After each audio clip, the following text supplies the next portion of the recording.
গোপাল যাচ্ছে নকুল গুরুদেবের সঙ্গে এক শিষ্যের বাড়ি হরিদেবপুরে। গুরুদেব গোপালকে কালই বলে দিয়েছিলেন, গোপাল খুব সকাল সকাল চলে আসবি।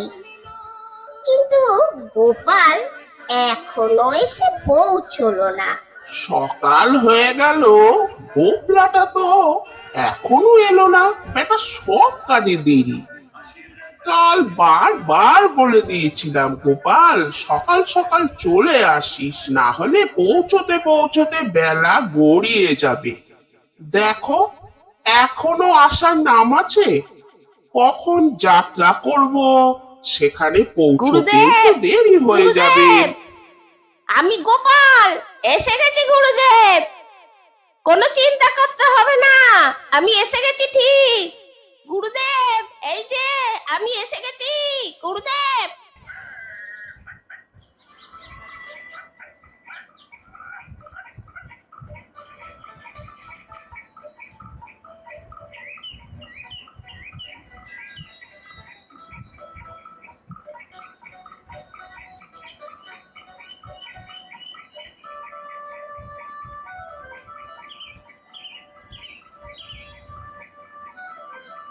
গোপাল, তোকে কাল বলেছিলাম সূর্য ওঠার আগেই চলে আসিস। গোপাল, কাক ভোরে চলে আসিস, কিন্তু এত দেরি করে ফেললি কেন বল দিকি?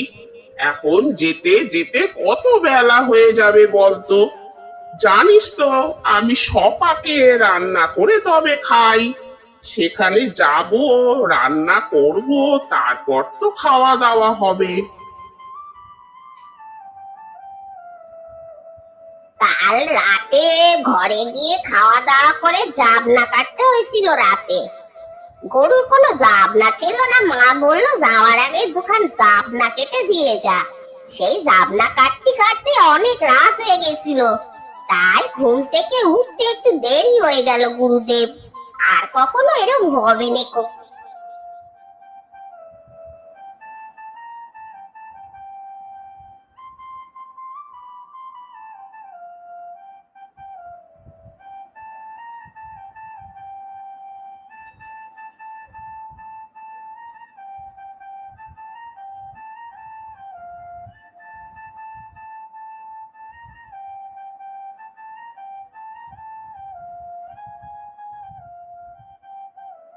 শেষ পর্যন্ত গোপালেরা গিয়ে পৌঁছালো হরিদেবপুরে সেই শিষ্যের বাড়িতে। শিষ্য খুব খাতির করে গোপালকে আর গুরুদেবকে একটি ঘরে নিয়ে গিয়ে বসালেন। তারপর জিজ্ঞেস করলেন, গুরুদেব কি খাবেন? প্রথমে জলযোগ করবেন না একেবারে মধ্যাহ্ন ভোজন করবেন? গুরুদেব তাই শুনে বললেন, না না না, এখন এই মধ্যাহ্নে আর লুচি আর মোহনভোগ নয়। গলদা চিংড়ি আমার বড় প্রিয়। তুই বরং আমার জন্য বড় বড় গলদা চিংড়ি আনা। সুগন্ধি আতপ চালের ভাত, ঘি আর আলু ভাতে দারুণ হবে। কি বলিস গোপলা? আমি কিন্তু সপাকে খাই। তুই আমাদের জন্য একটা আলাদা উনানেরও ব্যবস্থা করিস।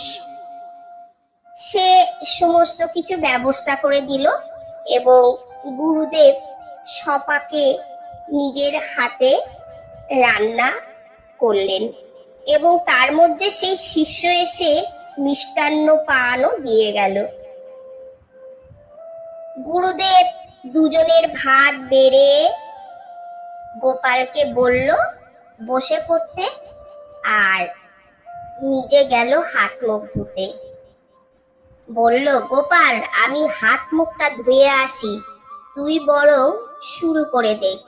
গোপাল তাকিয়ে দেখলো রান্নার সমস্ত অংশটাই বলতে গেলে গুরুদেবের পাতে, আর তার পাতে দু হাতা ভাত, দুটো মাত্র গলদা চিংড়ি, অল্প একটু দই আর মিষ্টি। দেখে গোপালের খুব রাগ হলো। বলল, পেটু গুরুদেব, দাঁড়াও, তোমার খাওয়া আমি ঘোচাবো। সে মনে মনে ফন্দি আঁটতে লাগলো। গুরুদেব, আমি এত ভাত তো খেতে পারবো না। এ হে হে হে, এটা তুই কি করলি রে গোপাল? জানিস না ব্রাহ্মণ ছাড়া অন্য কারো ছোঁয়া অন্ন আমি গ্রহণ করি না। একটা নাপ্তের পো, তোমার শয়তানি আমি বুঝি না বেটা হাড় বজ্জাত। এখন কি হবে গুরুদেব? আমি তো ভুলেই গেছিলাম। এখন তাহলে আপনি কি খাবেন? না খেলে তো আবার পিত্তি পড়বে, শরীর খারাপ হবে। ও গুরুদেব, কি খাবেন এখন? কি আর খাবো?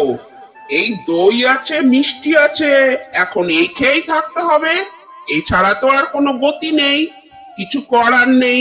আর তুমিও ওই ঘি জবজবে ভাত, অতগুলো গলদা চিংড়ি খাও ভালো করে, সকালে পেট ছেড়ে মরবে। গোপালও মনে মনে ভাবতে লাগলো, আচ্ছা রকম জব্দ করা গেছে গুরুদেবকে। এত পেটু, সমস্ত গলদা চিংড়ি নিজের পাতে রেখে আমাকে মাত্র দুটো দিয়েছে। মুখে বলল, গুরুদেব, গলদা চিংড়িটা যা রান্না হয়েছে না, আহ অপূর্ব। খুব দুঃখ লাগছে আপনি খেতে পারলেন না। গুরুদেব তো মনে মনে রেগে আগুন হয়ে রইল।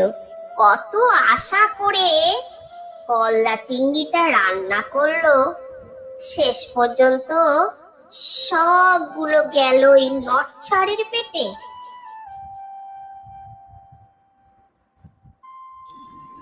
আজকের ভিডিওটা কেমন লাগলো বন্ধুরা?